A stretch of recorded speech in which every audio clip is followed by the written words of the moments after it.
بسم الله الرحمن الرحيم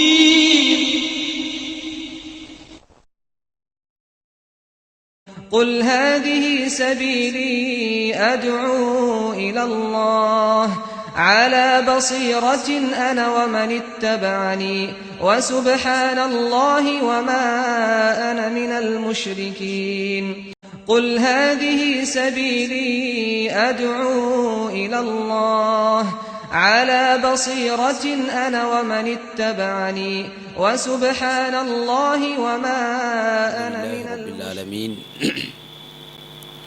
والعاقبة للمتقين ولا عدوان إلا على الظالمين اللهم صل على محمد وعلى آل محمد كما صليت على إبراهيم وعلى آل إبراهيم وبارك على محمد وعلى آل محمد كما باركت على إبراهيم وعلى آل إبراهيم إنك حميد مجيد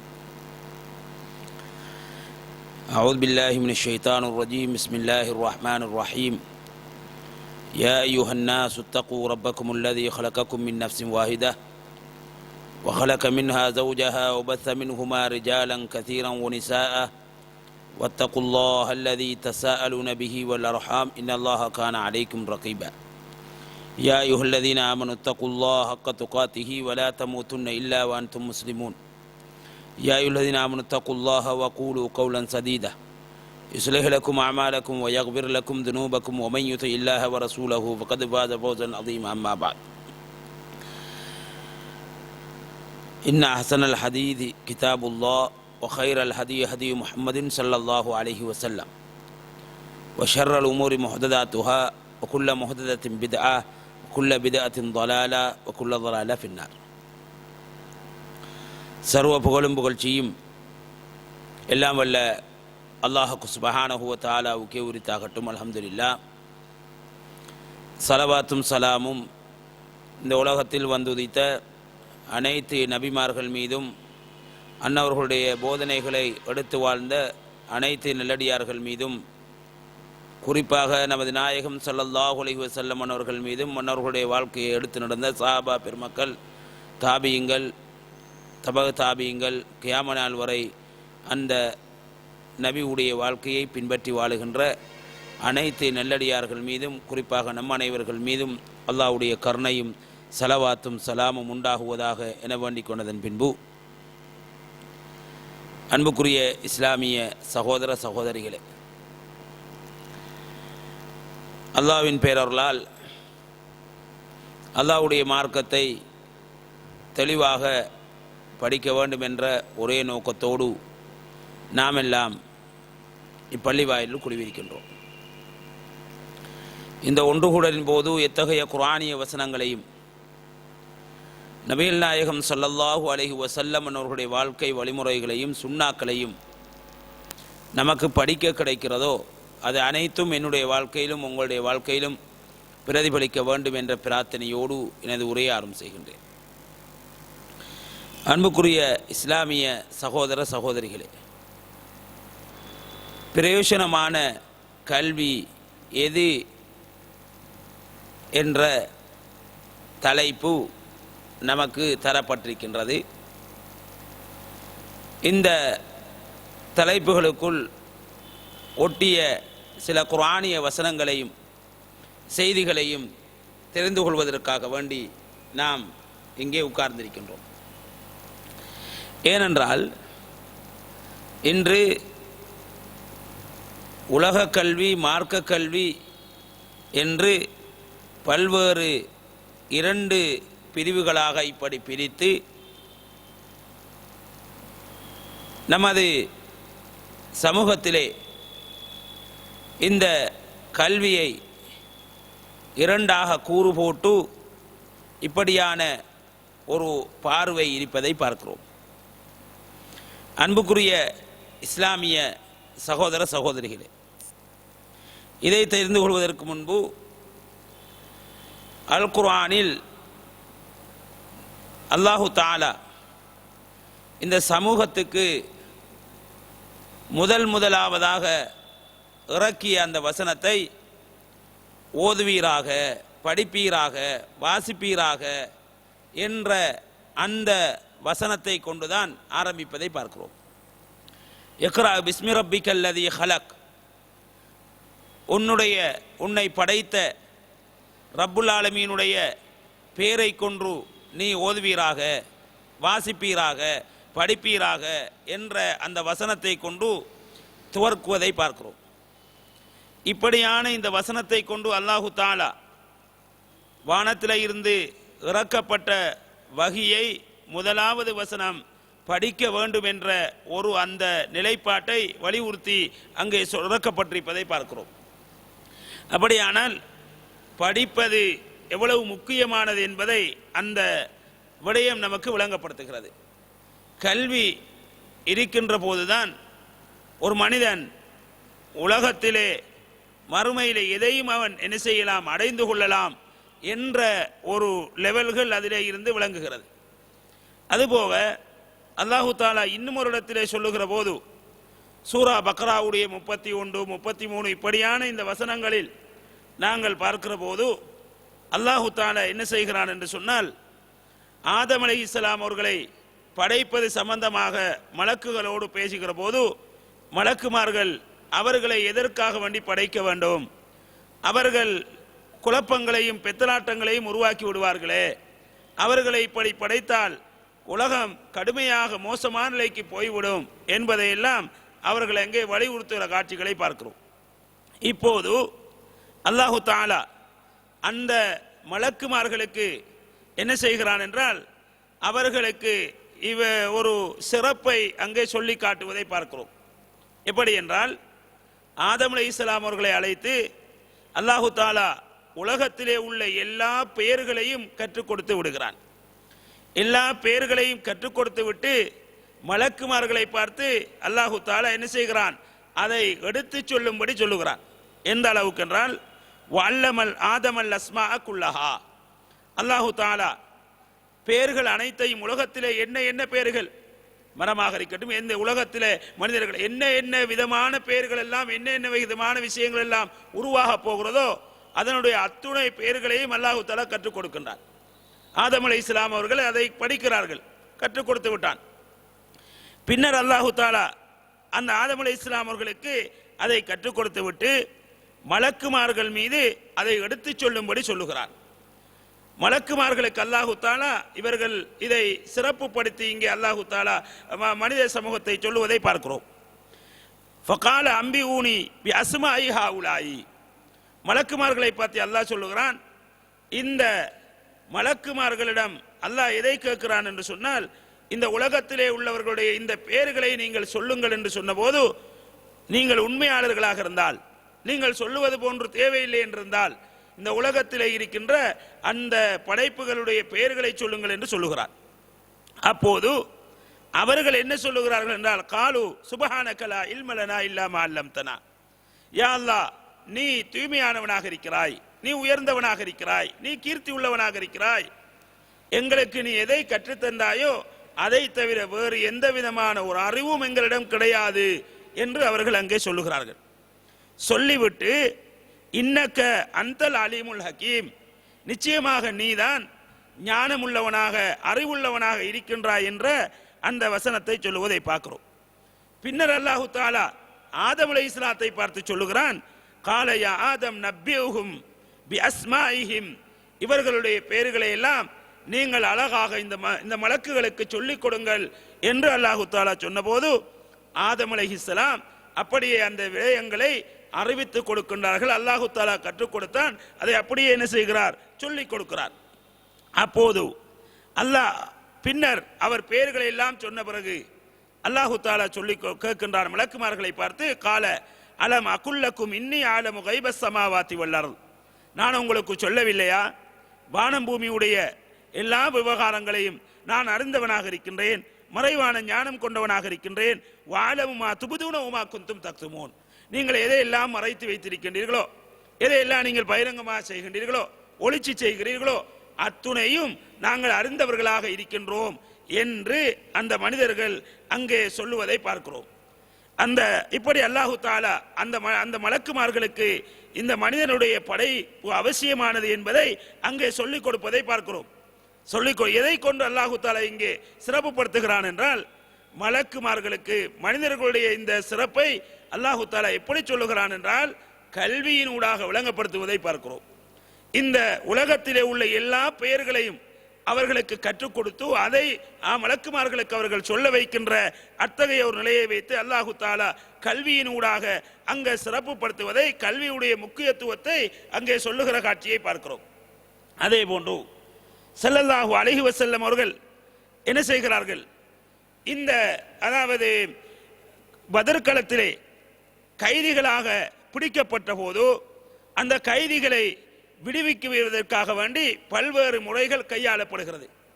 அந்த கையாளப்பட்ட விடயங்களில் ஒன்றாக அங்கே மிக முக்கியமாக அங்கே தரப்பிடிக்கப்படுகிறது, யாருக்கெல்லாம் கல்வி இருக்கிறதோ, கைதியாக பிடிக்கப்பட்டவர்களிடத்தில் யாருக்கெல்லாம் கல்வி இருக்கிறதோ அவர்கள் எங்களிலே உள்ள குழந்தைகளுக்கு கல்வியை கற்றுக் கொடுத்து விட்டு போகட்டும் என்று அங்கே அல்லாஹ்வுடைய தூதர் வலியுறுத்துவதை பார்க்கிறோம். அப்படியானால் இதுவும் இங்கே ஒரு கல்வியுடைய முக்கியத்துவத்தை இங்கே விளங்கப்படுத்துவதை பார்க்கிறோம். அப்போது அந்த காபிர்களிடத்திலே, குறைஷி காபிர்களிடத்திலே, பத்ர் பிடிக்கப்பட்ட கைதிகளிடத்திலே அங்கே எது கிடையாது, அவர்களிடத்திலே குர்ஆனிய கல்வி கிடையாது, ஹதீஸ் பற்றிய அறிவு கிடையாது, எதுவும் கிடையாது. அதை மறுக்கின்றவர்கள் அவர்களிடம் என்ன செய்கிறது, இப்படியான சில நல்ல விடயங்கள் இருக்கின்ற போது அந்த கல்வி எழுத்து இப்படியான இந்த விடயங்களை படித்து கொடுத்து விட்டு போகும்படி ஸல்லல்லாஹு அலைஹி வஸல்லம் அவர்கள் என்ன செய்கிறார்கள் என்றால் வலியுறுத்துவதை பார்க்கிறோம். அதே போன்று ஹதீஸ்களை அறிஞர்கள், இமாம்கள் இந்த படிப்பதன் சம்பந்தமாக கல்வியுடைய சிறப்புகளை ஏராளமாக சொல்லுகிறார்கள். எந்த அளவுக்கு என்றால், இமாம் புகாரி ரஹ்மத்துல்லாஹி அலைஹி அவர்கள் இந்த ஹதீஸ் கிதாபை, இந்த புகாரி என்ற ஹதீஸ் கிரந்தத்தை எழுதுகின்ற போது அவர் ஒரு தலைப்பு போடுவதை பார்க்கிறோம். எப்படி என்றால், பாபுல் இல்மி கபுலல் கௌலி வல் அமலி, அடுத்தவர்களுக்கு நாங்கள் சொல்லுவதற்கு முன்னால், நாங்கள் இபாதத் செய்வதற்கு முன்னால், நாங்கள் முதலாவது இந்த கல்வியை, அது சார்ந்த விடயங்களை படிப்பது என்ற அந்த பாடத்தை, அப்படியான ஒரு பாடம் என்று ஒரு தலைப்பு போடுவதை பார்க்கிறோம். அப்ப நம்ம எதை செய்வதாக இருந்தாலும் முதலாவதாக எங்களுக்கு தேவைப்பட்டது அடுத்தவருக்கு சொல்லுவதாக இருக்கட்டும், நாங்கள் இபாதத் செய்வதாக இருக்கட்டும், எங்களுடைய வாழ்க்கைக்கு தேவைப்பட்டதாக எதுவாக இருந்தாலும் முதல் அது சம்பந்தமான அறிவை நாங்கள் தேட வேண்டிய நிலைப்பாடு இருக்கிறது என்பதை நாங்கள் இந்த விடயங்களை வைத்து பார்க்கலாம். இன்னும் ஏராளமான சிறப்புகளை நாங்கள் சொல்லிக்கொண்டே போகலாம். குர்ஆனிய ஹதீஸ்களை, குர்ஆனிய வசனங்களை நீங்கள் புரட்டுகின்ற போது இந்த படிப்பதனுடைய சிறப்புகள், கற்றல் கற்பித்தனுடைய சிறப்புகள் சம்பந்தமாக நிறைய விடயங்களை அல்லாஹு தாலாவும் தூதரும் நமக்கு வலியுறுத்துகின்ற காட்சிகளை பார்க்கிறோம். அன்புக்குரிய இஸ்லாமிய சகோதர சகோதரிகளே, நாங்கள் எந்த அளவுக்கு கல்விக்கு முக்கியத்துவம் கொடுக்க வேண்டும், சஹாபாக்கள் எந்த அளவுக்கு கல்விக்கு முக்கியத்துவம் கொடுத்திருக்கின்றார்கள் என்பதை எல்லாம் நாங்கள் விளங்க கடமைப்பட்டிருக்கின்றோம். இந்த ரசூல் ஸல்லல்லாஹு அலைஹி வஸல்லம் இடத்திலே மார்க்கத்தை படிப்பதற்காக வேண்டி சென்று கடுமையான சண்டைகள் எல்லாம் சஹாபிய பெண்கள் போட்டிருக்கின்றார்கள். எங்களுக்கு நீங்கள் மார்க்கம் படித்து தர வேண்டும், ஆண்களுக்கு அதிகமாக பாடம் படிப்பிக்கின்றீர்கள், எங்களுக்கு உங்களோடு கூட இருக்கின்ற சந்தர்ப்பங்கள் குறைவாகவே இருக்கிறது, ஆகவே எங்களுக்கென்று ஒரு நாளை நீங்கள் ஒதுக்குங்கள், நாங்கள் என்ன செய்வதற்காக வேண்டி, படித்துக் கொள்வதற்காக வேண்டி என்றெல்லாம் படிப்பு சம்பந்தமாக நிறைய செய்திகளை பார்க்கின்றோம்.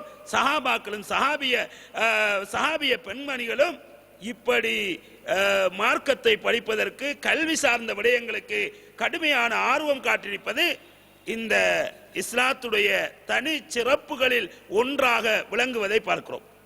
அன்புக்குரிய இஸ்லாமிய சகோதரர்களே, இந்த அடிப்படையில் நாங்கள் இந்த கல்வியை பொறுத்தவரையிலே, இந்த கல்வி கற்கின்ற போது என ஏற்கனவே நான் ஆரம்பத்திலே துவக்க உரையிலே சொன்னது போன்று என்ன செய்கிறது, இந்த கல்வியை உலக கல்வி என்றும், மறுமை கல்வி என்றும், ஷரியாவுடைய கல்வி என்றும், துன்யாவுடைய அறிவு என்றும், கல்வி என்றும் இப்படி பிரித்திருப்பதை பார்க்கிறோம். ஆனால் இஸ்லாம் அதை எப்படி பிரிக்கிறதா என்று சொன்னால், மார்க்க கல்வி என்றும், அப்படி துன்யாவுடைய கல்வி, இப்படி இஸ்லாம் அதை பிரிக்கவில்லை. இஸ்லாம் எப்படி பிரிக்கிறது என்று சொன்னால், பயனுள்ள கல்வி, பயனற்ற கல்வி என்று இஸ்லாம் அதை பிரிப்பதை பார்க்கிறோம். இன்று என்ன செய்கிறது, இப்படி உலக கல்வி, மார்க்க கல்வி என்று பிரித்து வைத்த காரணத்தினால்தான் என்ன நடக்கிறது, மார்க்கத்தை படிக்கக்கூடியவர்கள் இன்று அதிகமாக உலகம் சார்ந்த அந்த விவகாரங்களில் கரிசனை செலுத்தாதவர்களாக பார்க்கிறோம். அதே போன்று உலக விவகாரங்களை படிக்கக்கூடியவர்கள் மார்க்க விஷயங்களிலே, மார்க்கத்தோடு ஒட்டிய அந்த விடயங்களிலே எந்த விதமான முன்னேற்றமும் இல்லாமல் இருப்பதை பார்க்கிறோம். ஆகவே இஸ்லாம் எப்படி கல்வியை பிரிக்கிறது என்று சொன்னால், உலகம் மார்க்கம் என்பதை விட்டுவிட்டு பயனற்ற கல்வி, பயனுள்ள கல்வியாக இஸ்லாம் பிரிக்கிறது. ரசூல் ஸல்லல்லாஹு அலைஹி வஸல்லம் அவர்கள் அல்லாஹும்ம இன்னி அஊது பிக மின் இல்மின் லா யன்ஃபஉ, பயனில்லாத கல்வியை விட்டும் யா அல்லாஹ் எனக்கு நீ என்ன செய்வாயாக, அதாவது யா அல்லாஹ் உன்னிடத்திலே பாதுகாப்பு கேட்கின்றேன், பயனற்ற கல்வியை விட்டும் நான் பாதுகாப்பு கேட்கின்றேன் என்று நபிகள் நாயகம் ஸல்லல்லாஹு அலைஹி வஸல்லம் அவர்கள் துஆ பிரார்த்தனை புரிந்திருப்பதை பார்க்கிறோம். அதே போன்று ஒமின் கல்பின் லா யக்ஷா, அல்லாஹ்வை பயப்படக்கூடிய உள்ளம் இல்லாமல் என்னுடைய உள்ளம் தாண்டோண்டித்தனமாக நடக்கின்ற அப்படியான உள்ளங்களை விட்டும் நான் உன்னிடத்திலே பாதுகாப்பு கேட்கின்றேன் என்று நபிகள் நாயகம் ஸல்லல்லாஹு அலைஹி வஸல்லம் அவர்கள் சொல்லுகிறார்கள். அப்ப இதில் ஒரு செய்தியை சொல்லுகிறார்கள், கல்வி என்பது பயனுள்ளதாக இருக்கணும். அந்த கல்வி ஒருவனிடத்தில் இருக்கிறது என்று சொன்னால் அவனுடைய உள்ளம் பக்குவப்பட வேண்டும். அதுதான் ஒமின் கல்பின் லா யக்ஷா, அல்லாஹ்வை பயப்படாத, மறுமையை பயப்படாத, சொர்க்க நரகத்தை நம்பாத இப்படியான உள்ளங்களை விட்டும் நான் பாதுகாப்பு கேட்கின்றேன் என்று அல்லாஹ்வுடைய தூதர் சொல்லுகிறார்கள். என்றால் அன்புக்குரிய இஸ்லாமிய சகோதரர்களே, ஒரு மனிதன் பயனுள்ள கல்வியாக அவனுக்கு அமைகிறது என்று சொன்னால் அவனுடைய உள்ளம் பரிசுத்தப்படுத்தப்படுகிறது என்பதை அல்லாஹ்வுடைய தூதர் நமக்கு விளங்கப்படுத்துகிறார்கள். அன்புக்குரிய இஸ்லாமிய சகோதரர்களே, இன்று இந்த உலக கல்வியை இது மார்க்கத்தோடு சம்பந்தம் இல்லை என்று நிறைய பேர் சொல்வதை பார்க்கிறோம். அப்படி எல்லாம் கிடையாது. மார்க்கத்தோடு இந்த உலக கல்வியும் மார்க்கத்தில் ஒரு அங்கம்தான் என்பதை நாங்கள் புரிந்து கொள்ள கடமைப்பட்டிருக்கின்றோம். ஏனென்று சொன்னால் அல்லாஹ்வுடைய தூதர், அதாவது நாங்கள் பார்க்கலாம், எங்களுடைய வாழ்க்கையில இன்றைக்கு கணித பாடம் நடக்கிறது. இந்த கணித பாடம் எப்படி மார்க்கத்தோடு ஒட்டியதாக இருக்க முடியும் என்று எல்லோரும் யோசிக்கலாம். அதுக்கு மார்க்கத்துக்கும் சம்பந்தம் இருக்கிறது, சம்பந்தம் இருக்கிறது. எப்படி நாங்கள் செய்யக்கூடிய அதிகமான வணக்கங்களை அல்லாஹு தஆலா கணிதத்தோடு ஒட்டியதாக வைத்திருக்கிறார். நீங்கள் என்ன செய்கிறீர்கள்? தொழுகின்ற போது 5 ரக்காத்து தொழுதால் அது தொழுகையாக இருக்க முடியாது. 4 ரக்காத் தொழ வேண்டும், 2 ரக்காத் தொழ வேண்டும், 3 ரக்காத் தொழ வேண்டும். இப்படியான இந்த தொழுகைகள் எண்ணிக்கையோடு சம்பந்தப்பட்ட ஒரு விடயத்தை பார்க்கிறோம். அதே போன்று ரசூல் ஸல்லல்லாஹு அலைஹி வஸல்லம் அவர்கள் நோன்பை கூட 30 நீங்கள் பிறை பார்க்க வேண்டும். எப்படி பிறை பார்த்து 30 நாள் நோன்பு பிடிக்க வேண்டும். 29 அல்லது 30 என்று அல்லாஹ்வுடைய தூதர் இப்படி வழிகாட்டுகிறார்கள் என்றால், ஆகவே நம்முடைய நோன்பு கூட இந்த கணிதத்தோடு ஒட்டிய ஒன்றாக, இந்த மெக்ஸோடு தொடர்பான ஒன்றாக இருப்பதை பார்க்கிறோம். ஏன்? அப்ப தொழுகை என்பது மிக முக்கியமான வணக்கம். தொழுகை விட்டவன் காபிராக போய்விடுகிறான் என்றெல்லாம் ஹதீசுகள் வலியுறுத்தப்படுகிறது. அந்த ஹதீஸில் என்ன செய்கிறது? இப்படி வலியுறுத்தப்பட்ட அந்த தொழுகை கணிதத்தோடு ஒட்டியதாக இருப்பதை பார்க்கிறோம். அந்த தொழுகையில நீங்கள் பாருங்களேன், சுப்ஹானல்லாஹ் எத்தனை தரம் ஓதணும்? 3 தரம் சுப்ஹான ரப்பியல் ஆலா சுஜூதிலே ஓதுகிறோம். சுப்ஹான ரப்பியல் அலீம் என்று 3 தடவை என்ன செய்ய வேண்டும்? இப்படி ருக்கூவிலே ஓத வேண்டும். இவைகள் எல்லாம் அதே போன்று தொழுகை முடிந்த பிறகு சுப்ஹானல்லாஹ் 33 தரம், அல்ஹம்துலில்லாஹ் 33 தரம், அதே போன்று என்ன செய்வது? 34 தரம் அல்லாஹ் அக்பர். இதே போன்ற ஒரு மனிதன் தூங்க செல்லுகின்ற போதும் இந்த சுப்ஹானல்லாஹ் இப்படி ஓத வேண்டும் என்றெல்லாம் இது எண்ணிக்கையோடு சம்பந்தப்பட்டதாக இருப்பதை பார்க்கிறோம். அதே போன்று சகோதரர்களே நாங்கள் விளங்க வேண்டும், இந்த குல் ஹுவல்லாஹு அஹது, குல் அஊது பிரப்பின் நாஸ், குல் அஊது பிரப்பில் ஃபலக் தூங்க செல்லுகின்ற போது ஒருவர் என்ன செய்ய வேண்டும்? உது செய்துவிட்டு கை 2களையும் இப்படி கோரி பிடித்துக் கொண்டு என்ன செய்ய வேண்டும்? அந்த சூறாக்களை 3 தடவைகள் ஓதிவிட்டு கையிலே ஊதி அப்படியே தன்னுடைய உடம்பு புல்லாக தடவ வேண்டும் என்பதை பார்க்கிறோம். அப்ப இதுவும் உங்கள் என்ன செய்கிறது? 3 தடவைகள் ஓத வேண்டும் என்பது கணிதத்தோடு ஒட்டிய ஒரு செய்தியாக இருப்பதை பார்க்கிறோம். அதே போன்று இஸ்லாம் என்ன செய்கிறது? அப்ப நிறைய இப்படி, அதாவது பாருங்க என்ன செய்கிறது? பெருநாள் ஒரு ஹஜ்ஜுடைய நோன்பை பற்றி, அரபாவுடைய நோன்பை பற்றி ரசூலுல்லாஹ் சொல்லுகிற போது பிறை 9 என்று சொல்லுகிறார்கள். பிறை 9 அரபாவுடைய நோன்பை பிடிக்க வேண்டும் என்று இதுவும் என்ன செய்கிறது? இந்த ஹஜ்ஜி வணக்கம், இந்த ஹஜ்ஜி என்பது கூட பிறை பார்த்து 9வது இப்படியான நிறைய நீங்க இஸ்லாத்தில் கூறுகின்ற வணக்க வழிபாடுகளை நீங்கள் எடுத்து பார்க்கிற போது அதிகமான வணக்கங்கள் இந்த கணிதத்தோடு தொடர்பாக இருப்பதை பெரும் வணக்கங்களை பார்க்கிறோம். அதே போன்று ஜகாத் என்ற ஒரு வணக்கம் இருக்கிறதா இல்லையா? ஜகாத் எவ்வளவு கொடுக்க வேண்டும், யாருக்கு கொடுக்க வேண்டும், எத்தனை, இப்படியான எப்போது அவருடைய அளவு எந்த அளவுக்கு இருந்தால் அவருக்கு கடமையாகிறது என்பதெல்லாம் கணிதத்தோடு ஒட்டிய ஒரு செய்தியாக இருப்பதை பார்க்கிறோமா இல்லையா? மெக்ஸோடு தொடர்புபடுகிறதா இல்லையா?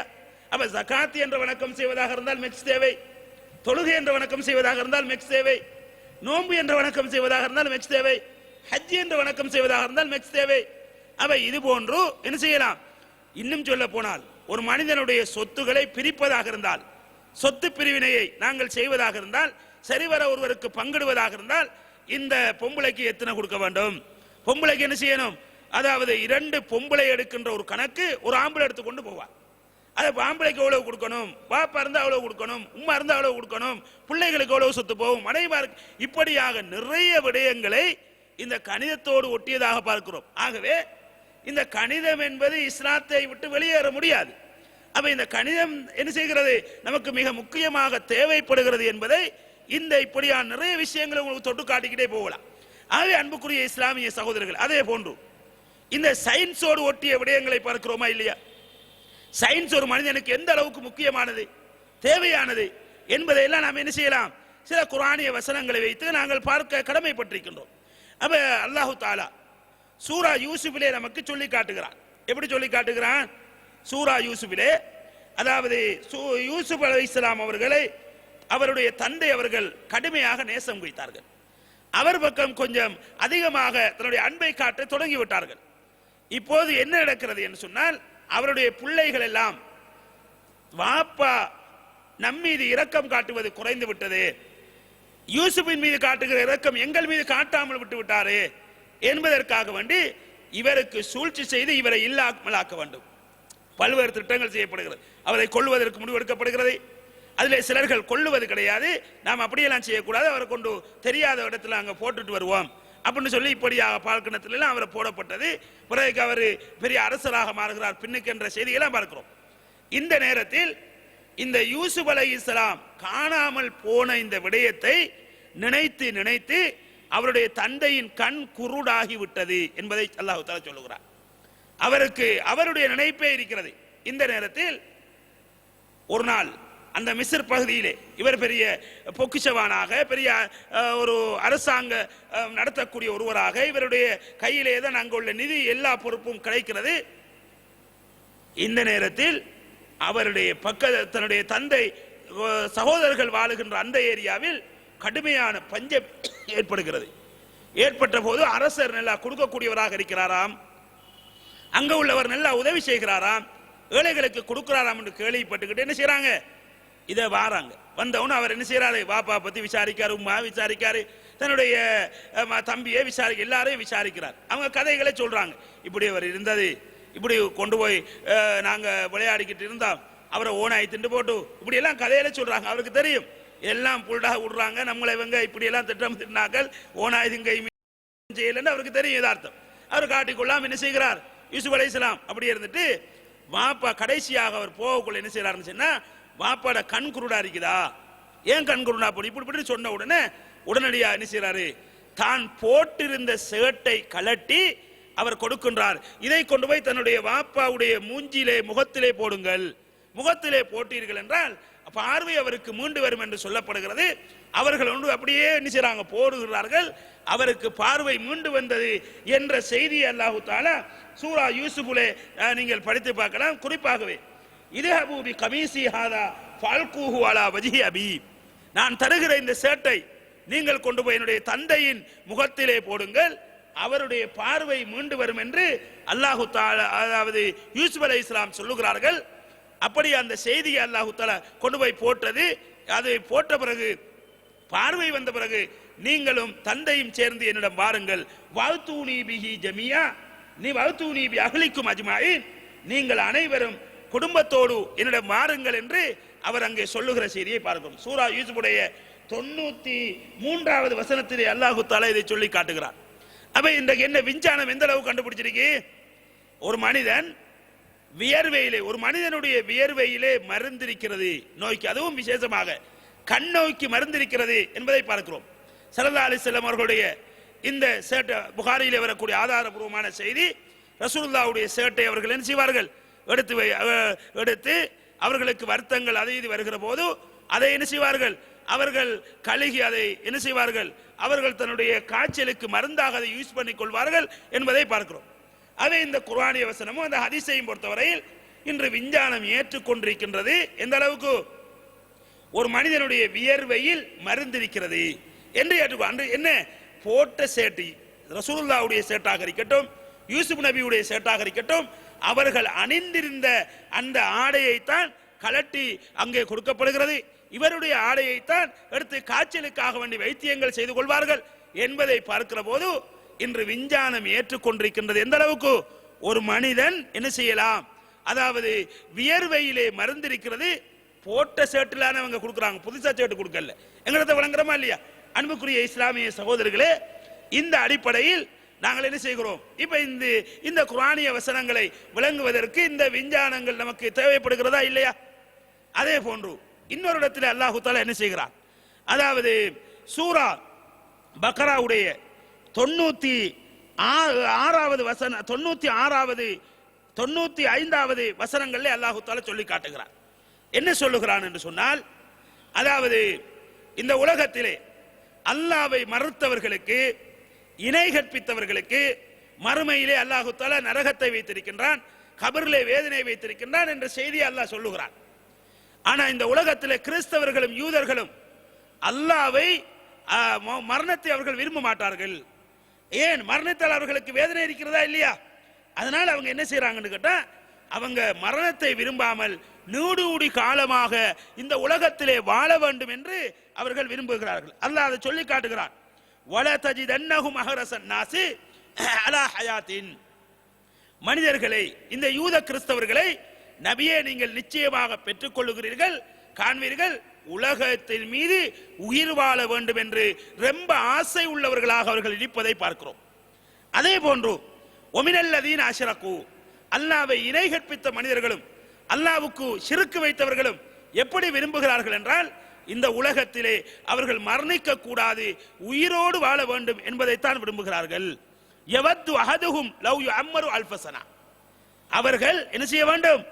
அல்லாஹ் தஆலா சொல்லுகிறான், இந்த யூதர்களாக இருக்கட்டும், கிறிஸ்தவர்களாக இருக்கட்டும், இணை கற்பித்தவர்களாக இருக்கட்டும், அவர்களில் ஒருவர் 1000 வருஷம் வாழ்வதை விரும்புகிறார்கள். யவது அஹதுஹும் ஐ யுஅம்மர் லவ் யுஅம்மரு அல்ஃபஸனா. அல்லாஹ் என்ன சொல்லுகிறான்? அவர்களில் எப்படி விரும்புகிறார்கள் என்றால், அந்த யூதர்கள், கிறிஸ்தவர்கள், இணை கற்பித்தவர்கள் எப்படி விரும்புகிறார்கள் என்றால், இந்த உலகத்திலே 1000 வருஷம் வாழ வேண்டும் என்று ஆசைப்படுகிறார்கள். அல்லாஹ் தஆலா சொல்லுகிறான், வமா ஹுவ பிமுஸஹ்ஸிஹி மினல் அஸாப் ஐ யுஅம்மர். இந்த உலகத்தில் 1000 வருஷம் அவர்கள் வாழ்நாள் நீட்டி கொடுக்கப்பட்டாலும் அவர்கள் நரக வேதனையை விட்டும் தப்ப முடியாது என்று அல்லாஹ் தஆலா சொல்லுகிறான். வல்லாஹு பஸீரும் பிமா யாமலூன். அவர்கள் செய்யக்கூடிய விடயங்களை அல்லாஹ் நன்கு அறிந்தவனாக இருக்கிறான் என்று அல்லாஹ் தஆலா சொல்லி முடிக்கிறான். சூரா பக்ராவுடைய 96வது வசனத்திலே அல்லாஹ் சொல்லுகிறான். அன்புக்குரிய இஸ்லாமிய சகோதரர்களே, இன்று என்ன செய்கிறது? ஒரு மனிதன் 1000 வருஷம் வாழலாமா? ரசூலுல்லாஹ் என்ன செய்தார்கள்? குர்ஆன் சொல்லுகிறது எப்படி? அவர்கள் 1000 வருஷம் வாழ்ந்தாலும் நரக வேதனையை விட்டும் அவர்கள் தப்பிக்க முடியாது. வாழ்நாள் நீட்டி கொடுக்கப்பட்டாலும் அவர்கள் என்ன செய்ய முடியாது? நரக வேதனையை விட்டும் கபர் வேதனையை விட்டும் தப்ப முடியாது. என்னை இணை கற்பித்தவர்கள், கிறிஸ்தவர்கள், யூதர்கள் என்று அல்லாஹ் தஆலா சொல்லுகிறார். அன்புக்குரிய இஸ்லாமிய சகோதரர்களே, அப்ப இவர்கள் எதை விரும்புகிறார்களாம்? மௌத்தாக கூடாது என்று விரும்புகிறார்கள். அப்ப அல்லாஹ் அவர்களுக்கு பதிலளிக்கும் போது, நீங்க மௌத்தாகாம இருக்க முடியாது என்று சொல்லல அல்லாஹ். அவர்களில் ஒருவர் 1000 வருஷம் வாழ்ந்தாலும், 1000 வருஷம் வாழ்வதற்கு வாழ்க்கை நீட்டி கொடுக்கப்பட்டாலும் அவர்கள் நரக வேதனையை விட்டும் தப்ப முடியாது என்று சொல்லுகிறான் என்றால், அப்ப ஒரு மனிதர் 1000 வருஷம் வாழலாம் என்பதை இந்த வசனம் நமக்கு சொல்லுகிறது. எப்படி? மூசா நபி, இந்த முற்பட்ட நபிமார்களுடைய காலத்தை நீங்கள் பார்த்தால் 950 மேற்பட்ட வருஷங்கள் வாழ்ந்திருக்கிறார்கள். இன்று விஞ்ஞானம் ஏற்றுக்கொண்டிருக்கின்றது. எதற்கு? எந்த அளவுக்கு ஏற்றுக்கொண்டிருக்கிறது? அதாவது ஒரு மனிதன் என்ன செய்யலாம்? 1000 வருஷம் வாழ்வதாக இருந்தால் அவனுடைய உடலிலே கோடிக்கணக்கான உயிர் செல்கள் இருக்கிறது. அந்த உயிர் செல்லுகளை மாற்றிக் கொண்டிருக்கின்ற போது மாற்றுகிற போது அதை பேதம் அடைய அடைய மாற்றிக் கொண்டிருக்கின்ற போது அதை அவன் அப்படி மாற்றி மாற்றி 1000 வருஷம் தன்னை உயிர் காத்துக் கொள்ளலாம் என்பதை அல் குர்ஆன் சூசகமாக நமக்கு சொல்லுகிறது. இன்று விஞ்ஞானம் அதை கண்டுபிடித்து ஒரு உண்மையாக சொல்லுகிறது. ஆகவே குர்ஆன் எப்போது சொல்லிவிட்டது. இது ஒரு மனிதன் ஒரு உயிர் செல்லை உருவாக்குவதற்கு கோடிக்கணக்கான ரூபாக்கள் வேணும்.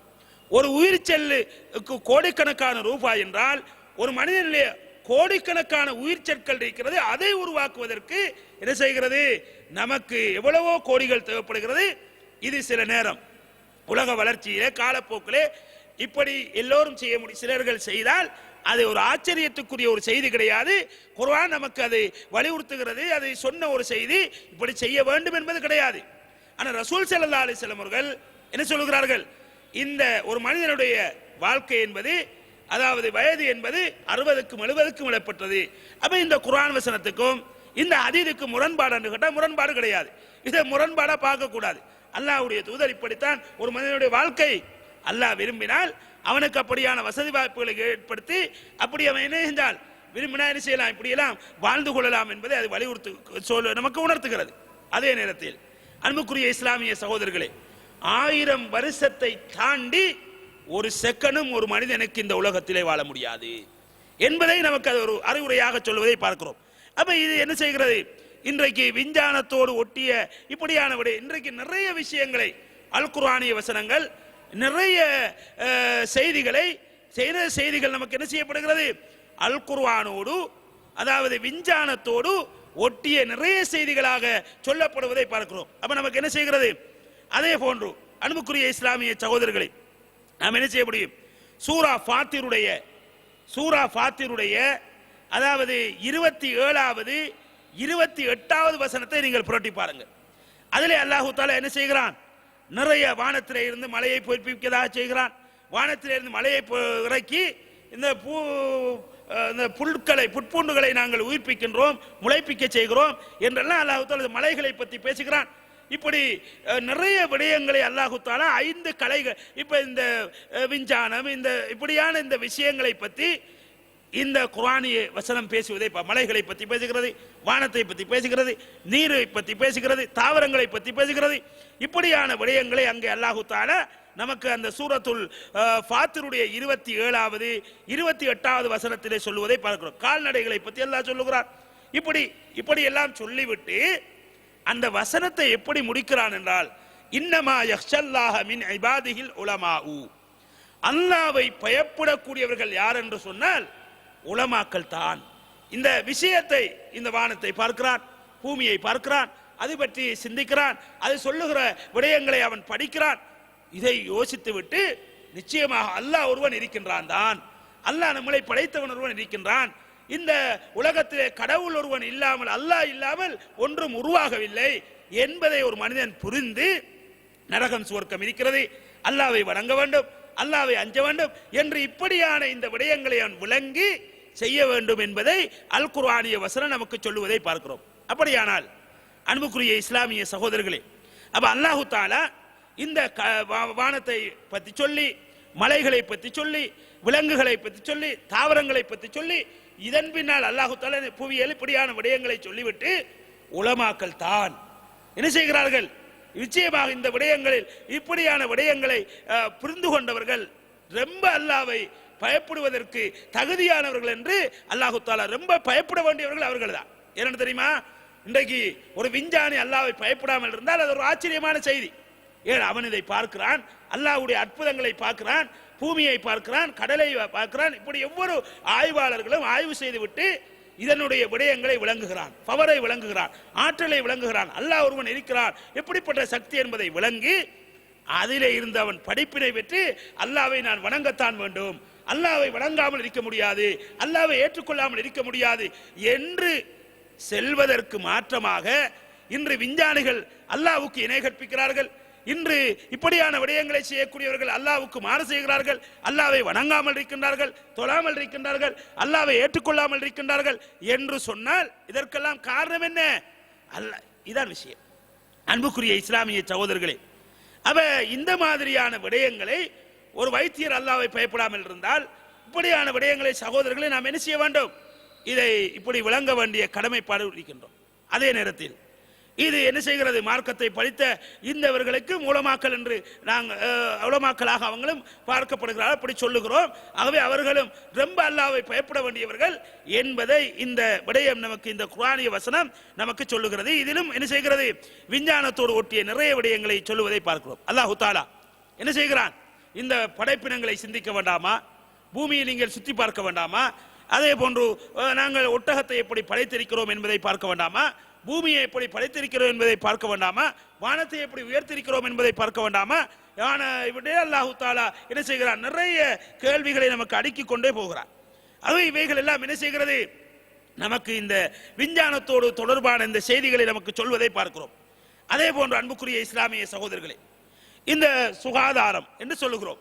இந்த சுகாதாரம் என்பதும் இஸ்லாத்தோடு ஒட்டியதே தவிர அதை இஸ்லாத்தை விட்டு வெளியேறியது கிடையாது. நாம் என்ன செய்கிறோம், சுகாதாரம் சுத்தம் என்றெல்லாம் சொல்கிறோமா இல்லையா?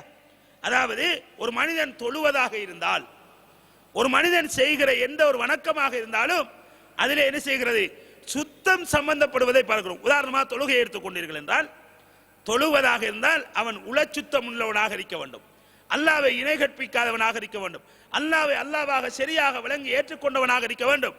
முதலாவது உளச்சுத்தம் அவனுக்கு இருக்க வேண்டும்.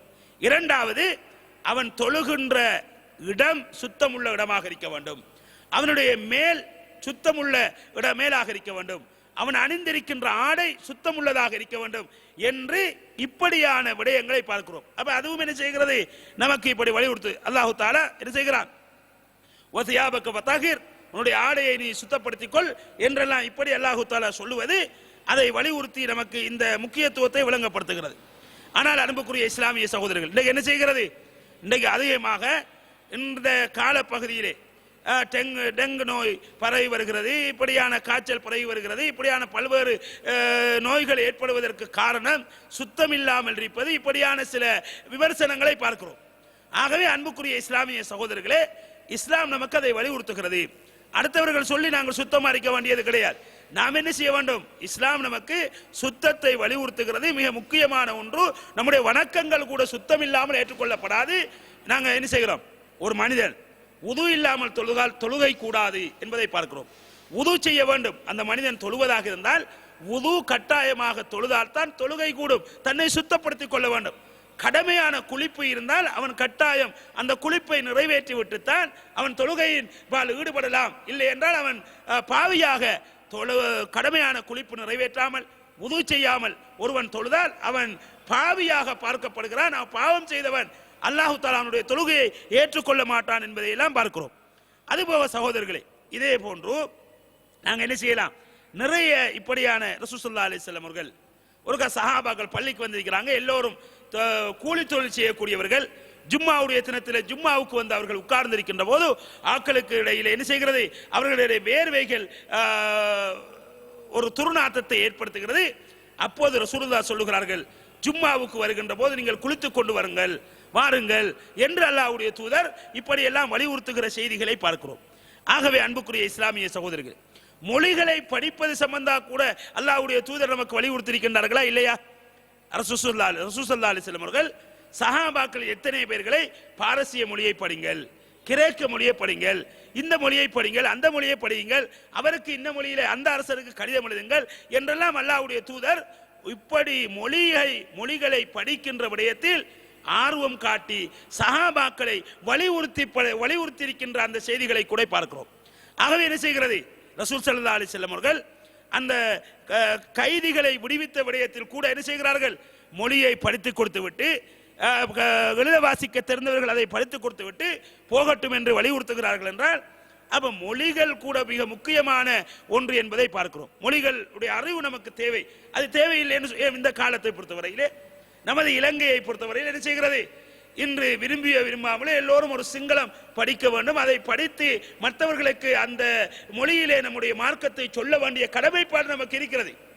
எந்த அளவுக்கு இன்றைக்கு நாம் என்ன செய்கிறோம், பொது பலசீனா என்று அந்த சிங்கள வாதம் என்று இப்படியெல்லாம் பார்க்கிறோம். இப்படி பார்க்கிற போது நாம் என்ன சொல்லுகிறோம் என்றால், அவர்கள் இஸ்லாத்தை தவறாக புரிந்து கொண்டு குர்ஆன் சொல்லுகிற செய்திகளை சரியாக புரியாமல் ஹதீஸ் சொல்லுகிற செய்திகளை சரியாக புரியாமல் அவர்கள் பிழையான விளக்கங்களை கொடுத்துவிட்டு அவர்கள் முஸ்லிம்கள் பயங்கரவாதிகள், முஸ்லிம்கள் இப்படிப்பட்டவர்கள், முஸ்லிம்கள் அப்படிப்பட்டவர்கள், முஸ்லிம்களுக்கு கிடைத்த இரக்கமில்லை, இப்படியான விடயங்கள் எல்லாம் பொய் வதந்திகளை எல்லாம் சொல்லுவதை பார்க்கிறோம். இதற்கு என்ன காரணம்? அவர்களுக்கு இந்த இஸ்லாம் சரியாக போய் சேரவில்லை. அவர்கள் இந்த இஸ்லாத்தை படிப்பதற்குரிய வசதி வாய்ப்புகளை நாங்கள் ஏற்படுத்தி கொடுக்கவில்லை. ஏன் அப்படி ஏற்படுத்தி கொடுப்பதாக இருந்தாலும் நமக்கு அந்த மொழியிலே சிங்கள மொழியிலே ஒரு பரிச்சாட்சியம், ஒரு பாண்டித்தியம் இருக்கின்ற போதுதான் அதிலே சொல்லப்படுகிற சில செய்திகளை அவர்களுடைய மொழியிலே அவர்களுக்கு வழங்கப்படுத்துவதிலே இலகுவாக அமையும்.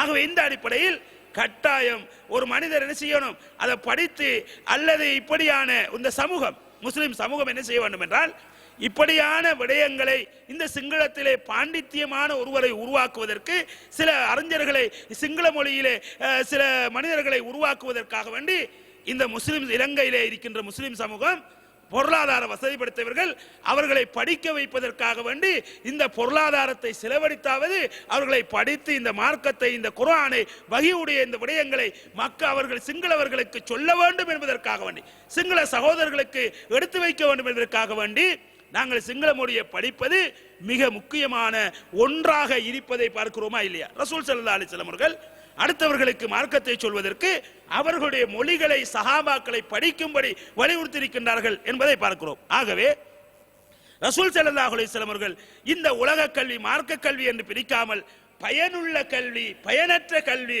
என்பதை தான் பிரித்திருக்கின்றார்கள் என்ற செய்திகளை எல்லாம் நாங்கள் பார்க்கிறோம். அதே போன்று சகோதரர்களே, நாங்கள் என்ன செய்கிறோம்? பொருளாதாரம் சம்பந்தமாக கூட இஸ்லாம் நமக்கு வலியுறுத்துகிறதா இல்லையா? என்ன செய்கிறது? ரசூல் ஒரு திட்டமிடல் இருக்க வேண்டும். பொருளாதாரத்தை சேகரிப்பதில், உழைப்பதில், இவைகள் எல்லாம் ஒரு திட்டமிடல் இருக்க வேண்டும் என்பதை கூட, பொருளாதார சம்பந்தமான விடயங்களை கூட இஸ்லாம் பேசுகிறது. அன்றைக்கு யூசுப் நபியுடைய காலத்தில் என்ன செய்கிறது? 7 வருடம் பஞ்சகாலம் ஏற்படுகிறது. 7 வருடம் என்ன செய்கிறது? நல்ல செழிப்பான காலமாக இருக்கிறது. அவர் 7 கொழுத்த மாடுகளை, 7 மெலிந்த மாடுகள் சாப்பிடுவதை கனவு கண்டார். ஒரு சகோதரர் அதை யூசுப் நபியிடத்திலே கேட்டபோது யூசுப் நபி அலைஹிஸ்ஸலாம் அவர்கள் சொல்லுகிறார்கள், இந்த அரசருடைய காலத்தில் 7 வருடம் செஞ்சலிப்பானதாக இருக்கும், 7 வருடம் அது மோசமான வறட்சி உள்ள காலமாக இருக்கும். 7 வருடம் செஞ்சலிப்பாக இருக்கின்ற போது அந்த காலத்தில் சேமித்து வைத்து இந்த காலத்தில் அவர்கள் யூஸ் பண்ண வேண்டும் என்பதை, அந்த திட்டமிடல், இப்படியான பொருளாதார கொள்கைகளை எல்லாம் இந்த இஸ்லாம் சொல்லுகிறது என்பதை எல்லாம் அதிலே நமக்கு தெளிவாக சொல்லப்படுகிறது. ஆகவே அன்புக்குரிய இஸ்லாமிய சகோதரர்களே, இஸ்லாம் என்ன செய்கிறது? ரசூல் ஸல்லல்லாஹு அலைஹி வஸல்லம் காலத்திலே எல்லா விவகாரங்களுக்கும், அதாவது பள்ளிவாசல்கள் என்ன செய்யப்பட்டது? வீர விளையாட்டுகள் ஊக்குவிப்பு செய்யப்பட்டது, ஏற்பாடுகள் செய்து கொடுக்கப்பட்டது என்றெல்லாம் நாங்கள் படிக்கிறோம். அதாவது அரசியல் விவகாரங்கள் கூட பள்ளிவாசல்கள் என்ன செய்து நடந்திருக்கின்றது. ரசூலுல்லாஹ்வுடைய பள்ளிவாசல் என்ன செய்ய ஒரு கோட்ஸாக இருந்திருக்கின்றது. ரசூலுல்லாஹ்வுடைய பள்ளிவாசல் ஒரு பார்லிமென்றாக இருந்திருக்கின்றது. ரசூலுல்லாஹ்வுடைய பள்ளிவாசல் ஒரு மதரசாவாக இருந்திருக்கின்றது. ரசூலுல்லாஹ்வுடைய பள்ளிவாசல் ஒரு தொழுமிடமாக இருந்திருக்கின்றது. இப்படியான ரசூலுல்லாஹ்வுடைய அந்த பள்ளிவாசலை பொறுத்தவரையில் மஸ்ஜித் நபவியில இருந்து எல்லா விதமான விடயங்களும், மனிதர்களுக்கு வாழ்வதற்கு தேவையான அத்துணை விடயங்களும் அங்கே சொல்லிக் கொடுக்கப்பட்டது என்பதை நாங்கள் விளங்கி கடமைப்பட்டிருக்கின்றோம். ஆகவே ரசூல் ஸல்லல்லாஹு அலைஹி வஸல்லம் அவர்கள் இதெல்லாம் இங்கே செய்ய முடியாது, இதெல்லாம் அங்கதான் செய்யணும், வெளியே தான், இப்படியெல்லாம் ரசூலுல்லாஹ் என்ன செய்யவில்லை. ரசூலுல்லாஹ்வுடைய காலத்தில் யுத்த பயிற்சிகள் கூட பள்ளிவாசலில் கொடுக்கப்பட்டிருக்கின்றது என்பதையெல்லாம் நாங்கள் பார்க்கிறோம். அப்ப நமக்கு எதை விளங்குகிறது? நிச்சயமாக அதாவது ஒரு மனிதர் என்ன செய்ய வேண்டும் என்று சொன்னால், அதாவது இந்த விடயங்களிலே மார்க்கம், உலகம் என்பதை விட அவர் உலக கல்வியை படித்தும் மார்க்கத்தை சார்ந்தவராக மாறலாம். அதே நேரத்தில் மார்க்க கல்வியை படிக்கின்ற எத்தனை பேர்கள் கூட என்ன செய்திருக்கின்றார்கள்? மார்க்கத்துக்கு அப்பால் பட்டு செயல்படுவதை பார்க்கிறோம். அதே நேரத்தில் இன்னைக்கு பார்க்கிறோமா இல்லையா? நாங்க உதாரணத்துக்கு டாக்டர் ஸாகிர் நாயக்கை பொறுத்தவரை அவர் ஒரு வைத்தியராக இருக்கின்றார். அப்படி இருந்த போதிலும் அவர் தாவாவுக்காக வேண்டி அவர் அர்ப்பணித்திருக்கின்றார். தான் செய்கின்ற முயற்சிகள், அவர் தான் ஒரு உலகத்தை படித்தவர் என்று அவர் ஒதுங்கவில்லை. அதை இஸ்லாமியமயப்படுத்தி அவர் என்ன செய்கிறார்? அழகான முறையில் அதை மார்க்கத்துக்காக வேண்டி சொர்க்கத்தை அடைவதற்கான வழிகளை அவர் செய்து கொண்டிருப்பதை பார்க்கிறோம். இப்படி நிறைய அறிஞர்கள், இன்னும் சொல்ல போனால் இமாம்களை பொறுத்தவரையிலே எத்தனையோ இமாம்கள் ஃபிக்ஹ் கலை அறிஞர்களாக இருக்கிற அதே வேளை வைத்திய கலையிலும் அவர்கள் பாண்டித்தியம் பெற்றிருந்தார்கள். அதே போன்று என்ன செய்கிறோம்? எத்தனை இமாம்கள் தஃப்சீர் கலையிலே மேலோங்கி இருந்த அதே நேரம் அவர்கள் என்ன செய்கிறார்கள்? கட்டடக்கலையிலும் மேலோங்கி போயிருந்தார்கள். அவர்களுடைய கட்டடக்கலைக்கு நிகர் எதுவுமே கிடையாது என்று சொல்லுகிற அளவுக்கு பார்க்கிறோம். அதே போன்று எத்தனை அவர்கள் பொருளாதாரத்திலும் வியாபாரங்களிலும் அவர்கள் மேலோங்கி காணப்பட, இப்படி உலகத்தில் எல்லா விவகாரங்களிலும் இந்த இமாம்கள் சஹாபாக்கள் எல்லோருமே என்ன செய்திருக்கின்றார்கள், இந்த விவகாரங்களில் கரிசனை செலுத்தியிருக்கின்றார்கள் என்பதை எல்லாம் நாங்கள் புரிந்து கொள்ள கடமைப்பட்டிருக்கின்றோம். அன்புக்குரிய இஸ்லாமிய சகோதரர்களே, சகோதர சகோதரிகளே, நாங்கள் இந்த விடயத்தை பொறுத்தவரையிலே, இந்த விஷயங்களை பொறுத்தவரையில் நாங்கள் எதை விளங்க வேண்டும் என்று சொன்னால், எங்களுக்கு இந்த கல்வியை பொறுத்தவரையில் இந்த கல்வியிலே நாங்கள் என்ன செய்ய வேண்டும், மிக முக்கியமாக இந்த கல்வியிலே நாங்கள் கடைபிடிக்க வேண்டியது, எதை படித்தாலும் நாங்கள் எப்படி அதை இஸ்லாமிய மயமாக எப்படி படுத்திக் கொள்வது. இன்று எத்தனை சிங்கள படிப்பிக்கின்றவர்கள் எங்களுக்கு இஸ்லாத்துக்கு சம்பந்தம் கிடையாது, இங்கிலீஷ் படிப்பிக்கிறவர்கள் எங்களுக்கு இஸ்லாத்துக்கு சம்பந்தம் கிடையாது, மேக்ஸ் படிப்பிக்கிறார்கள் எங்களுக்கு இஸ்லாத்துக்கு சம்பந்தம் கிடையாது. இப்படி எல்லாம் அவர்கள் தன்னை இப்படி பார்ப்பது. நாங்கள் என்ன யோசிக்க வேண்டும் என்றால், மேக்ஸ் படிப்பிக்கிற ஒருவர் இஸ்லாமிய மயப்படுத்தி அதை படிப்பிக்கலாம், சயின்ஸ் படிப்பிக்கிற ஒருவர் இஸ்லாமிய மயப்படுத்தி படிப்பிக்கலாம், பிள்ளைகளுக்கு அதை அப்படியான ஒரு சிந்தனையை உருவாக்கலாம். அதே போன்று இப்படி எல்லா கலைகளையும் படிப்பிக்கின்றவர், படித்தவர், அதை இஸ்லாமிய மயப்படுத்துவதற்கு நிறைய வழிகள் இருக்கிற நாங்கள் இங்கே விளங்க கடமைப்பட்டிருக்கின்றோம். அதுபோக அன்புக்குரிய இஸ்லாமிய சகோதரர்களே, அப்ப இந்த விடயத்தில் நாங்கள் இந்த கல்வியை படிக்கின்ற போது கல்வியுடைய லட்சியம் என்ன, கல்வி நமக்கு அல்லாஹு தஆலா கல்வியை படித்தவர்கள் எப்படி இருக்க வேண்டும், கல்வியை படித்தவர்களை பொறுத்தவரையிலே அதனுடைய லட்சியம் என்னவென்று சொன்னால், அதனூடாக நான் சுவர்க்கம் அடைய வேண்டும், சுவர்க்கத்தை நுழைய வேண்டும், என்னை சார்ந்தவர்களையும் நானும் சுவர்க்கத்துக்கு அல்லாஹு தஆலா அமர்த்த வேண்டும், சுவர்க்கத்திலே எங்களை இருப்பாட்ட வேண்டும் என்பதுதான் லட்சியமாக இருக்க வேண்டுமே தவிர, இந்த கல்வியை படிப்பதனால் இதனூடாக உலக லாபங்களை லட்சியமாக கொள்ளக்கூடாது. ஏனென்றால் உலக லாபங்கள், உதாரணமாக இன்றைக்கு அதிகமாக படிக்கின்றவர்களுடைய ஒரு டாக்கெட் எப்படி இருக்கிறது என்றால், ஒரு எதிர்பார்ப்பு எப்படி என்றால், அவர் என்ன செய்வது, நாங்கள் இதை படித்தால் நல்ல ஒரு ஜொப் எடுக்கலாம், நல்ல ஒரு வேலை செய்யலாம், நல்ல சம்பளம் எடுக்கலாம், இதுதான் இன்றைக்கு டாக்கெட்டாக இருப்பதை பார்க்கிறோம். நம்ம கல்வியை படிப்பது எதற்காக வேண்டி, அல்லாஹ்விடத்திலே திருப்தியை பெற வேண்டும், அல்லாஹ்வுடைய அருளை பெற வேண்டும் என்பதற்காக வேண்டிதான் கல்விகள் கொடுக்கப்பட வேண்டும், கல்விகள் படிக்கப்பட வேண்டும். படிப்பிப்பதாக இருந்தாலும் அதுதான் லட்சியம். நோக்கம் சுவர்க்கத்தை பெறுவது, அல்லாஹ்வுடைய திருப்தியை பெறுவது. படிக்கும் போதும் அதனுடைய நோக்கம் அல்லாஹ்வுடைய திருப்தி, சுவர்க்கம். இப்படி இருக்க வேண்டுமே தவிர அதனூடாக உலகத்திலே நாங்கள் லாபங்களை அடைவதாக இருக்கக்கூடாது. அதே நேரத்தில் அல்லாஹு தஆலா உலகத்திலே அதனூடாக லாபத்தை தந்தால் அதை எடுத்துக்கொள்வதில் மாற்று கருத்து கிடையாது. அதை எடுத்துக்கொள்ளலாம், அதை யூஸ் பண்ணிக்கொள்ளலாம், அதை நாங்கள் என்ன செய்ய தேவையில்லை, ஒதுக்க வேண்டிய அவசியம் கிடையாது என்பதையும் நாங்கள் என்ன செய்கிறோம், இந்த இடத்துல விளங்கிக் கொள்ள ஞாபகப்படுத்த கடமைப்பட்டிருக்கின்றோம். அன்புக்குரிய இஸ்லாமிய சகோதரர்கள், இந்த அடிப்படையில் நாம் என்ன செய்ய வேண்டும், இந்த விவகாரங்களை நாங்கள் நோக்க வேண்டும். கல்வியை படிக்கிற போது பொருளாதாரத்தை இலக்காக கொண்டு அதிகமாக, இன்னைக்கு ஒரு வைத்தியர்களாக இருக்கலாம், ஒரு இன்ஜினியராக இருக்கலாம், இந்த விவகாரங்களில் ஈடுபடக்கூடியவர்களாக இருக்கலாம், இவருடைய அதிகமாக எப்படி இருக்கிறது என்றால், அதாவது பொருளாதாரம், உலகம் புகழ் வர வேண்டும், என்னை மதிக்க வேண்டும், எனக்கு காசு வர வேண்டும், நான் நெல்லாக இருக்க வேண்டும், நல்ல ஒரு ஜொப்பில் இருக்கணும், இப்படித்தான் எதிர்பார்ப்பாக இருக்கிறதே தவிர, ஆனால் இதன் ஊடாக சுவர்க்கம் போவது, அல்லாஹ்வுடைய திருப்தியை பெறுவது என்பது இரண்டாம் பட்சமாக, அது இரண்டாம் பட்சம் கூட கிடையாது.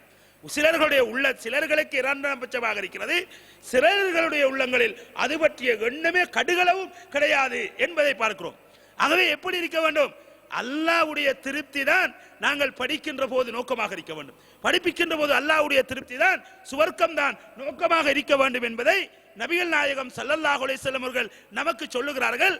அப்படி நோக்கம் இல்லாமல் உலக விவகாரங்களுக்காக வேண்டி, உலகத்திலே பல அந்தஸ்துகளையும் புகழ்களையும் தேடுவதற்காக வேண்டி ஒருவன் செய்கிறான் என்றால் அல்லாஹ்வினால் சபிக்கப்பட்ட ஒருவன் என்று நபிகள் நாயகம் ஸல்லல்லாஹு அலைஹி வஸல்லம் அவர்கள் சொல்லுவதை பார்க்கிறோம். ஆகவே சகோதரர்களே, அப்ப இந்த உலகத்திலே இப்ப அதிகமான கவர்மெண்ட் ஜாப் படிச்சவங்க எத்தனை பேர் இன்றைக்கு என்ன செய்றாங்க, கவர்மெண்ட் ஜாப் கவர்மெண்ட் ஜாப்ண்டா என்ன, ஜாப்ண்டா என்ன, முதலாவது அதை நாங்கள் விலக கடமைப்பட்டிருக்கிறோம். ஜாப் என்பதை பொறுத்தவரையில் அது ஒரு உத்தியோகம். நீங்க அரசாங்கத்தில் வேலை செய்தாலும் அது ஜப்பு தான், ஒரு கடையிலே போய் ஒரு நாட்டாமையாக செயல்பட்டாலும் அதுவும் ஜப்பு தான். பிரைவேட்ல வேலை செஞ்சாலும் சரி, தனியாற்ற வேலை செஞ்சாலும் சரி, அதே போன்று கவர்மெண்ட்ல வேலை எது செஞ்சாலும் ஜப். ஒரு இடத்திலே வேலை செய்தால் அது ஜப்பு தான், அவ்வளவுதான். நமக்கிட்ட என்ன ஒரு ஒரு ஒரு கெட்ட சிந்தனை இருக்குன்னு, கவர்மெண்ட் ஆபீஸ்ல வேலை செஞ்சா தான் நாம என்ன, கவர்மெண்ட்ல இருந்தா தான் நம்ம ஜப் செய்கிறோம் அப்படின்னா, இன்றைக்கு உலகத்தில் யாரும் ஜப் இல்லாம இல்லை. உலகத்தில் அல்லாஹு தஆலா எல்லாரையும் ஜப்போடு தான் வைத்திருக்கிறான். நாட்டாமை ஜப்பு செய்கிறான், அவனுடைய ஜப் அது. இங்கிலீஷ்ல உத்தியோகத்துக்கு வேலைக்கு நாம் என்ன செய்வோம், ஜப்புன்னு சொல்லுவோம். இன்னைக்கு நாட்டாம வேலை செய்கிறான், சக்கிரிய தொழில் செய்கிறவன் அவனும் என்ன செய்கிறான், ஜப்பு செய்கிறான். அப்ப இப்படி எல்லாமே ஜப்பு தான். ரசூல் ஸல்லல்லாஹு அலைஹி சஹாபாக்கள் ரசூல் ஸல்லல்லாஹு அலைஹி வஸல்லம் அவர்களை பாருங்க. ரசூல் ஸல்லல்லாஹு அலைஹி சொல்லுகிறார்கள், இந்த உலகத்தில் மிக உயர்ந்த ஆக்கள் யாரு? நபிமார்கள். நபிமார்களை விட உயர்ந்தவர்கள் கிடையவே கிடையாது. அவர்களுக்கு அடுத்தபடிதான் அத்துணை பேர்களும். ஆகவே நபிமார்களே ஆடு மேய்க்கின்ற தொழில்களை செய்தார்கள் என்றால், அவ ஆயிஷா நாயகி அங்க உள்ளவர்கள் எல்லாம் கேட்கிறாங்க, ரசூலுல்லாஹ் சொல்றாங்க, எல்லா நபிமார்களும் ஆடு மேய்த்திருக்கிறார்கள் என்று சொன்ன போது, தொழிலாக செய்தார்கள் என்று சொல்லுகிற போது, ரசூலுல்லாஹ்விடத்தில் கேட்கப்பட்டு, நீங்களுமா யார் ரசூலுல்லாஹ் அந்த என்று கேட்கப்பட்ட போது, நானும் என்ன செய்திருக்கின்றேன், ஆடு மேய்த்திருக்கின்றேன். மக்காவிலே சில வெள்ளி காசுகளுக்காக வேண்டி, தங்க காசுகளுக்காக வேண்டி ஆடு வைத்திருக்கிறேன் என்று சொல்லுகிறார்கள் என்றால், அவர்களுடைய உயர்வு என்ன, அந்தஸ்து என்ன, அவர்களே ஆடு வைத்திருக்கிறார்கள் என்றால், இன்று நம்ம என்ன செய்ய மாட்டோம். இன்று நமக்கிட்ட அது ஒரு இழுக்கான ஒரு பார்வையாக இருக்கிறது. மௌலவின்னா ஒரு பள்ளியில இருக்கணும், டாக்டர் அவர் ஹாஸ்பிட்டலா இருக்கணும், அப்படியா இப்படியான ஒரு இன்ஜினியர், இப்படி அவை இப்படியான பிழையான ஒரு சிந்தனையை பார்க்கிறோம். ஆகவே அன்புக்குரிய இஸ்லாமிய சகோதரர்களே, இது நமக்கிட்ட கலட்டப்படுமாக இருந்தால் நிறைய பிரச்சனை சோழாயிரும். இன்னைக்கு தொழில் இல்லாம தொழில் இல்லைங்கிற ஒரு பிரச்சனையே கிடையாது. அப்ப என்ன செய்கிறோம், நாங்க இந்த தொழில் என்பதை வேறொரு வித்தியாசமாக பார்த்து கொண்டிருப்பதை நாங்கள் பார்க்கிறோம். ஆகவே நாங்கள் என்ன செய்யணும், அதுல முதலாவது இந்த தொழிலோடு ஒட்டிய இந்த விஷயங்களில் நாங்கள் கரிசனை செலுத்த வேண்டிய அதே நேரத்தில், அதாவது ஜப்பு என்கின்ற போது எங்கு ஒரு பள்ளியில் வேலை செய்தாலும், எங்க வேலை செய்தாலும், ஒரு வயலுக்குள் வேலை செய்தாலும், ஒரு அது எல்லாமே ஜப்பு தான். ஒரு மேசம் வேலை செய்தாலும், ஒரு ஓடாய் வேலை செய்தாலும், ஒரு பிளம்பராக வேலை செய்தாலும், எதுவை செய்தாலும், ரோட்டு கூட்டினாலும் அவருக்கு அது ஒரு ஜப்பு தான். கவுன்சில் அதாவது பிரதேசபைகள் என்ன செய்யறாங்க, நிறைய ரோட்டு கூட்டுறதுக்குள்ள ஆகலை போட்டிருப்பாங்க, அவனும் கவர்மெண்ட் ஜப் தான். அப்படி பார்த்தா அவங்களும் என்ன செய்யறாங்க, ஜப் தான். ஆகவே எல்லோரும் என்ன செய்கிறார்கள், எல்லோரையும் அல்லாஹ் தஆலா ஏதோ ஒரு விதத்தில், ஏதோ ஒரு வகையில், ஏதோ ஒரு இடத்தில், யாரோ ஒரு இடத்தில் என்ன செய்கிறான், வேலை செய்ய வைத்திருக்கிறான், ஜப் செய்ய வைத்திருக்கிறான் என்பதை நாங்கள் புரிந்து கொண்டால், எங்களுக்கிடையிலே இருக்கின்ற இந்த பிழையான உணர்வுகள் என்ன செய்யும், கலட்டி எடுக்கப்படும் என்பதை விளங்கிக் கொள்கிறோம். அதுபோக அன்புக்குரிய இஸ்லாமிய சகோதரர்களே, அப்ப ரசூல் ஸல்லல்லாஹு அலைஹி வஸல்லம் அவர்கள் இப்படிப்பட்ட இந்த கல்விமான்கள் இன்று உலக நோக்கமாக அவர்கள் கல்விகளை மேற்கொள்ளுகிற காரணத்தினால் தான் அவர்களுக்கு இடையிலே இன்று என்ன செய்கிறோம், நிறைய பிரச்சனைகளை பார்க்கிறோம். கல்வியை படித்த உயர்வாக மதிக்கப்படுகிற இந்த சமூகம் இன்று என்ன செய்கிறது, ஒழுக்க விளிம்பியங்களில் மிக மோசமாக காணப்படுவதை பார்க்கிறோம். கல்வி படித்தவன் உயர்வான ஒரு சமூகம், உயர்வாக பார்க்கப்பட வேண்டியவன் இன்று விபச்சாரத்தில் ஈடுபடுகிறான், களவாடுகிறான், லஞ்சத்தில் ஈடுபடுகிறான், வட்டி எடுக்கின்றான், அதுபோன்று குடி போதைகளில் ஈடுபடுகிறான். இப்படியான மோசமான அல்லாஹ்வுக்கு இணை கற்பிக்கிறான், இப்படியான அல்லாஹ்வை வணங்காமல் இருக்கின்றான், தொழாமல் இருக்கிறான் என்று இப்படியாக பார்க்கிற போது ஒழுக்கங்களிலே அவன் மிக கேடுகட்டவனாக இருக்கிறான் என்று சொன்னால் என்ன காரணம், அல்லாஹ்வுக்காக வேண்டி கல்விகள் படிக்கப்படவில்லை, உள்ளத்தை பக்குவப்படுத்துவதற்காக வேண்டி கல்விகள் படிக்கப்படவில்லை. அதனால் தான் அவனுடைய அந்த நிலை அப்படி இருக்கிறது என்பதை நாங்கள் புரிந்து கொள்ளுகிறோம். ஏனென்றால் அல்லாஹ் தஆலா என்ன செய்கிறான், நாங்கள் உதாரணமாக சில மனிதர்கள், சில பெரிய பெரிய கல்விமான்கள் எல்லாம் என்ன செய்யறாங்க, விபச்சாரத்துக்கு அடிமையாக இருக்கிறாங்க, போதை வஸ்துக்கு அடிமையாக இருக்கிறாங்க, இன்றைக்கு வட்டிக்கு அடிமையாக இருக்கின்றாங்க, பிழையான மற்றவனுடைய பொருளாதாரங்களை களவாடுவதற்கு அடிமையாக இருக்கின்றார்கள். இப்படி மிக கேடுகட்ட மோசமான சமூகம் ஒதுக்கி வைக்கக்கூடிய அல்லாஹ் விரும்பாத இப்படியான காரியங்களை அவர்கள் படித்தவர்கள் முன்னின்று செய்கிறார்கள். படித்தவர்கள் முன்னே நின்று ஆடுகிறார்கள், இசை கச்சேரிகளில் ஈடுபடுகிறார்கள், தங்களை கேவலமான விடயங்களில் ஈடுபடுத்திக் கொள்ளுகிறார்கள் என்று சொன்னால் அதற்கு காரணம் என்ன, அல்லாஹ்வுக்காக வேண்டி கல்வி படிக்கப்படாமல் உலக நோக்கங்களுக்காக வேண்டி கல்வி படிக்கப்பட்டதும் புகட்டப்பட்டதும் தான் நோக்க காரணமாக இருப்பது என்பதை விளங்கிக் கொள்ள வேண்டும். அல்லாஹு தஆலா இப்படிப்பட்ட இந்த மனிதர்களை அல்லாஹு தஆலா என்ன செய்கிறான் தெரியுமா, ஒரு மனிதனை பொறுத்தவரையில அவன் எதை தனக்கு அல்லாஹ் தந்தாலும், தனக்கு அதிகாரத்தை தந்தால் அதை கொண்டு ஒழுக்கமாக நடந்து அல்லாஹ்வை கட்டுப்பட்டு தூதரை கட்டுப்பட்டு சொர்க்கத்தை அடைய வேண்டும். தனக்கு என்ன செய்கிறான் அல்லாஹு தாலா? ஒரு பணத்தை தந்தால் அதை வைத்து சொர்க்கத்தை அடைவதற்கு வழியை தேட வேண்டும். தனக்கு ஒரு ஆட்சியை தந்தால் அதை வைத்து சொர்க்கத்தை அடைவதற்கு அவன் என்ன செய்ய வேண்டும்? வழியை தேட வேண்டும். எப்படி தனக்கு எது கிடைக்கின்றதோ, தனக்கு ஒரு மனைவி கிடைத்தால் அவளை வைத்து எப்படி சொர்க்கத்தை பெறலாம், தன்னுடைய தந்தையை வைத்து எப்படி சொர்க்கத்தை பெறலாம், தன்னுடைய பிள்ளைகளை அல்லாஹ் தந்திருக்கின்றான் அதை வைத்து எப்படி சொர்க்கத்தை, எதை அல்லாஹ் நமக்கு தந்தாலும் அவைகளை வைத்து சுவர்க்கத்தை அடைவதற்கு என்ன வழி என்பதைத்தான் நாங்கள் தேட வேண்டும். அதுதான் ஒரு உண்மையான மூமினுடைய அல்லாஹ்வுக்காக வேண்டி கல்வி படித்த மனிதனுடைய லட்சியமாக இருக்கும் என்று நபிகள் நாயகம் சொல்றான்னு சொல்றாங்க. அல்லாஹு தாலா இப்படி இல்லாமல் உலக லாகங்களுக்காக வேண்டி, உலக விடயங்களுக்காக வேண்டி இன்று கல்வியை படிக்கின்ற இந்த மனிதர்களுடைய நிலைப்பாட்டை அல்லாஹ் சொல்லுகிற போது அவர்களிடத்தில் ஒழுக்கம் இருக்காது. அப்படி அல்லாஹு தஆலா எந்த அளவுக்கு ஒப்புறான்னு தெரியுமா? உலகத்திலே இந்த கல்விமான்களை கல்வி படித்தவர்கள் அவர்கள் அல்லாஹ்வுக்கு கட்டுப்படுவதை, அல்லாஹ்வை வணங்குவதை, அல்லாஹ் ஹராமாக்கியதை அவர்கள் எடுத்து நடக்கவில்லை என்றால், அல்லாஹ் ஹராமாக்கியதை விலகவில்லை என்றால், அல்லாஹ் ஹலாலாக்கியதை செய்யவில்லை என்றால், அல்லாஹ்வை இணை கற்பிக்காமல் அல்லாஹ்வுக்கு வணக்க வழிபாடுகளில் ஈடுபடவில்லை என்று சொன்னால் அவர்களை அல்லாஹு தஆலா எந்த அளவுக்கு சொல்லுகிறான் தெரியுமா? அவர்களை 2 பொருட்களை கொண்டு அல்லாஹ் உதாரணம் காட்டுகிறான். அதாவது சூரா ஆராஃபுடைய 176வது வசனத்தை நீங்க எடுத்து பார்த்தா, ஒரு மனிதர் மிகப்பெரிய அறிவு ஆற்றல் அவருக்கு கொடுக்கப்பட்டது. அவர் அதை வைத்து சுவர்க்கத்தை தேடுவதற்குரிய வழிகளை செய்யவில்லை. அதனால் அல்லாஹு தஆலா அவரை நாய்க்கு ஒப்பிட்டு பேசுகிறான். நாயை போன்றவர் என்று அல்லாஹ் பேசுகிறான். அதே போன்று இன்னும் ஒரு இடத்திலே அல்லாஹு தஆலா என்ன செய்கிறான்? இன்னும் ஒரு இடத்திலே அல்லாஹு தஆலா சொல்லுகிற போது இந்த கல்விமான்களை பற்றி, மதலுல்லதீன ஹும்மிலு தௌராத், தௌராத் வேதம் கொடுக்கப்பட்டு சுமத்தாட்டப்பட்ட அந்த மனிதர்களுக்கு உதாரணம் எப்படி? கமதலில் ஹிமாரி, அவர்கள் கல்வியை சுமந்தார்கள், வேதத்தை படித்தார்கள், அதிலே உள்ளவற்றை தன்னுடைய செயல்பாடுகளில் கொண்டு வரவில்லை, வாழ்க்கையிலே கொண்டு வரவில்லை, நடைமுறைப்படுத்தவில்லை, அதை வைத்து சுவர்க்கத்தை அடைவதற்குரிய வழிகளை தேடவில்லை, அதை வைத்து நரக விடுதலையை பெறவில்லை. இதனால் அல்லாஹு தஆலா அவர்களை எப்படி காட்டுகிறான் தெரியுமா? அவர்களை எப்படி சொல்லுகிறான் என்று தெரியுமா? அவர்களை கழுதை என்று அல்லாஹ் ஒப்பிடுகிறார். கழுதையை போன்றவர்கள். கழுதைக்கு என்ன செய்யாது? ஒரு புத்தகத்தை கழுதையில் ஏற்றி விட்டால் அது எங்க கொண்டு இறக்கணுமோ இறக்கி வைக்கும். அதை அங்க கொண்டு இந்த ஒரு புத்தக லைப்ரரியை தூக்கி நீங்க ஒரு கழுதையில் சுமந்து அனுப்பிவிட்டால் அந்த கழுதையுடைய உள்ளத்தில் அந்த புத்தகங்களில் உள்ள அந்த எதுவுமே நுழைந்திருக்க முடியாது. அதே போன்றுதான் தகவல்களை மாத்திரம் ஒருவன் சுமந்திருக்கிறான், அவனிடத்தில் ஒழுக்கமில்லை, அதை வைத்து சுவர்க்கத்தை அடையவில்லை என்று சொன்னால் அவர்களை நாய்களாகவும் அவர்களை கழுதைகளாகவும் அல்லாஹு தஆலா சித்தரித்து காட்டுகிற இந்த செய்தியை பார்க்கிறோம். சூரா அதாவது ஜும்மாவுலே அல்லாஹு தஆலா என்ன செய்கிறான்?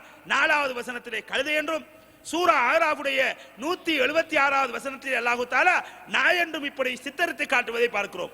ஆகவே அன்புக்குரிய இஸ்லாமிய சகோதரர்களே, மார்க்க கல்வியை நீங்கள் படித்தாலும் சரி, உலக கல்வியை படித்தாலும் சரி, அதன் ஊடாக நீங்கள் சுவர்க்கத்தை அடைவதற்கு என்ன வழி என்று முயற்சியுங்கள். அதற்குரிய ஏற்பாடுகளை நீங்கள் அடைந்து கொண்டால் நிச்சயமாக அது உங்களுக்கு என்ன செய்கிறது? சுவர்க்கத்தை உங்களுக்கு பிரயோசனம் உள்ள ஒரு கல்வியாக அமைகிறது. நீங்க இந்த உலக கல்வியை படித்தாலும் சரி, மார்க்க கல்வியை படித்தாலும் சரி, அதன் ஊடாக நரக விடுதலை பெறுவதற்குரிய வழிகளை நீங்கள் செய்யவில்லை என்றால் அது உங்களிடத்தில் பிரயோசனமற்ற கல்வியாக நபிகள் நாயகம் ஸல்லல்லாஹு அலைஹி வஸல்லம் அவர்கள் நமக்கு சொல்லுகிறபடியினால், ஆகவே அன்புக்குரிய இஸ்லாமிய சகோதரர்களே, நானும் நீங்களும் இந்த விவகாரங்களில் நல்ல முறையிலே நடந்து இந்த கல்விகளை சரியாக புரிந்து உயர்தரமான சுவர்க்கத்தை பெறுவதற்கு என்ன வழிகள் இருக்கின்றதோ அவைகள் அனைத்தையும் நம்முடைய வாழ்க்கையிலே கச்சிதமாக மிக உறுதியாக செய்து நாளை மறுமையிலே கேள்வி கணக்கில்லாமல் சுவர்க்கம் போகின்ற பாக்கியத்தை எனக்கும் உங்களுக்கும் பூரா முஸ்லிம்களுக்கும் அல்லாஹு தஆலா தந்தருள்வானாக. வாஹிர் தாவானா அல்ஹம்துலில்லாஹி ரப்பில் ஆலமீன்.